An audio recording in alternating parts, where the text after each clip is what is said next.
মানে খাগড়াছড়ির দিকে, তখন ওখানে যাওয়ার কোনো সুযোগ ছিল না। সেজন্য আমরা সেখানে 8 লক্ষ টাকা আমরা সেখানে দিয়েছি, অর্থাৎ বন্যার কাজে দিয়েছি। দ্বিতীয়ত, বন্যার সময় মেডিকেল টিমের যে খরচ হয়েছে সেখানে 2,60,000 টাকা খরচ হয়েছে। তৃতীয়ত, ফটিকছড়ির যে টিম বন্যার সময়, সেখানেও আমাদের ট্রান্সপোর্টেশন লিমিটেশনসের কারণে সেখানে আমাদের 46,500 টাকা খরচ হয়েছে। চতুর্থত, যশোরের একটা টিমকে আমাদেরকে 1 লক্ষ টাকা খরচ হয়েছে। মোট আমাদেরকে 12,06,500 টাকা, 12,05,000 টাকা ডোনেশন টু আদার অর্গানাইজেশন।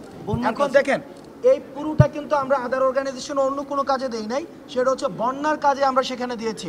সুতরাং বন্যার কাজে আমরা মানুষ থেকে টাকা আমাদেরকে মানুষ বিশ্বাস করে দিয়েছে এবং আমরা সেটা হচ্ছে বন্যার কাজে আমরা পাঠিয়েছি। এবার আপনার দ্বিতীয় যে প্রশ্নটি আমাদের করেছেন সেটা হচ্ছে আমরা ব্যর্থতা মেনে নিচ্ছি কিনা। দেখেন, স্বচ্ছতা নিশ্চিত করার জন্য আপনি আমাদেরকে বলেছেন যে পুনর্বাসন কাজ এখন আমরা শুরু করতে পারিনি। ব্যাপারটি কিন্তু এমন না।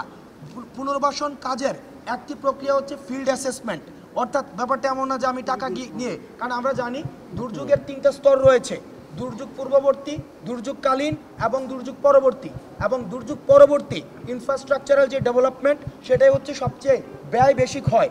এবং সেটা কিন্তু এমন না যে আমি মুড়িচিরা কিনে নিয়ে মানুষের দ্বারে দ্বারে পৌঁছে দিব, বরং সেটা হচ্ছে আমাকে ফিল্ড অ্যাসেসমেন্টের মধ্য দিয়ে নির্ধারণ করতে হয় যে আমার কোন এলাকায় কয় টাকা খরচ করতে হবে, কোন বাড়ির জন্য কয় টাকা খরচ করতে হবে। এই সময়টার মধ্যে ফিল্ড অ্যাসেসমেন্টটা আমাদের সম্পূর্ণ হয়েছে এবং সরকার সেটা সম্পূর্ণ করেছে। এবং আগামীকাল যখন আমি 8 কোটি টাকা সেখানে দিচ্ছি, ব্যাপারটা এমন না এই 8 কোটি টাকা দেওয়ার পর থেকে সেখানে কাজ শুরু হবে। কাজ চলমান রয়েছে। আমরা 8 কোটি টাকা দেওয়ার পরে কাজটা সেখানে হয়তো একটু এক্সপেডিয়েট হবে। এবার আসেন, আপনি আমাদেরকে বলছেন যে সক্ষমতার ঘাটতি আছে কিনা। বাকের এবং সার্জিস ইতিমধ্যে বলেছে যে এই ধরনের কাজ স্ব-উদ্যোগে করার জন্য যে ধরনের লজিস্টিক সাপোর্টের প্রয়োজন হয়, হিউম্যান রিসোর্সের প্রয়োজন হয় এবং এটা প্রিভিয়াসলি টেকনিক্যাল সাপোর্টের প্রয়োজন হয় এবং প্রিভিয়াসলি অর্গানাইজড একটা গ্রুপের প্রয়োজন হয়, সেটা আমাদের মানতে কোনো সমস্যাই নেই। সেখানে নিশ্চয়ই আমাদের লিমিটেশনস ছিল। সেই জন্যই আমরা গভর্নমেন্টের সাথে কোল্যাব করে আমরা সেখানে কাজটা করছি। বুয়েট এবং আমাদের যে রিসার্চ এক্সপার্ট রয়েছে তাদের সাথে কোল্যাব করে আমরা সেখানে কাজটা করেছি, যাতে করে, কারণ টাকা মানুষকে দিয়ে দেওয়াই মুখ্য না, বরং আমার ইউটিলাইজেশন অফ রিসোর্সের আমাদের গুরুত্ব আমাদের রয়েছে। অর্থাৎ টাকাটা যেন ঠিক জায়গায় ঠিক মানুষের কাছে আমার প্রপার ইউটিলাইজ হয়। এই প্রপার ইউটিলাইজেশনের জন্যই কিন্তু আমরা অডিট করেছি এবং সেখানে প্রত্যেকটা সিঙ্গেল পয়সার আমাদের হিসাব রয়েছে। সুতরাং আপনি যেটা বলেছেন যে ব্যর্থতা, সক্ষমতার জায়গা থেকে ব্যর্থতা, সেটা আংশিকভাবে, সেটা পূর্ণাঙ্গভাবে সত্য নয়। সীমাবদ্ধতা ছিল এবং সীমাবদ্ধতার আমরা অ্যাকনলেজ করছি। আজকে থেকে 2 মাস আগে বাংলাদেশের মানুষ এটা কল্পনা করেনি যে 5ই আগস্ট এই দেশে ছাত্র জনতার অভ্যুত্থান হবে, ফ্যাসিস্ট হাসিনা দেশ ছেড়ে পালাবে। আমরা যখন এই বন্যাটা হঠাৎ করে হলো, আমরা কেউ চিন্তা করিনি এত বড় একটি দুর্যোগ বাংলাদেশের ওই অঞ্চলটিতে হবে, যেটা পূর্বের ইতিহাসে আমরা এইভাবে দেখতে পাই না। সেই জায়গায় হঠাৎ করে আমরা যখন এই স্টেপটি নিয়েছি, আমাদের কিন্তু আগের এই অভিজ্ঞতাটুকু ছিল না। সেই জায়গা থেকে আমাদের যেটা দেখা গিয়েছে যে যারা বাংলাদেশের জনমানুষ যেদিন যেভাবে পেরেছে এসেছে, যেদিন মানুষ বেশি ছিল সাপোর্ট বেশি ছিল বেশি গিয়েছে, যেদিন কম ছিল কম গিয়েছে। এটা টোটাল একটা ভ্যারিয়েবল জিনিস ছিল, ফিক্সড কিছু ছিল না। আমরা এই অভিজ্ঞতাটি প্রথম ফেস করছি।